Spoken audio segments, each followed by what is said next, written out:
पण काल पंतने जे अचीव्ह केलंय, म्हणजे पंत आता हार्डली 18 सुरू झालाय, आता 6-7 वर्ष, त्यात पण 2 वर्ष कोविडची गेली, 5 वर्षात तो 2018 त्याचा डेब्यू झाला. इंडियाचा सगळ्यात सक्सेसफुल विकेट किपर बॅट्समन झालेला आहे. त्याने महेंद्र सिंग धोनीला मागे टाकलेलं आहे. त्याच्या 6 सेंचुरीज होत्या.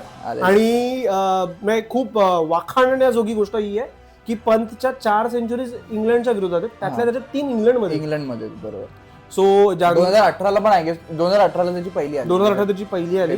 आणि त्यानंतर त्याची माझ्यामध्ये मागच्या एका सिरीज आली होती, ती जी 21-22 ची, त्यामध्ये पण ती जी नंतरची मॅच झाली ना, IPL मुळे सिरीज कॉल ऑफ झाली, त्यानंतर जी झाली, नंतरची एक्स्ट्रा मॅच झाली, त्यात झाली त्याची सेंचुरी.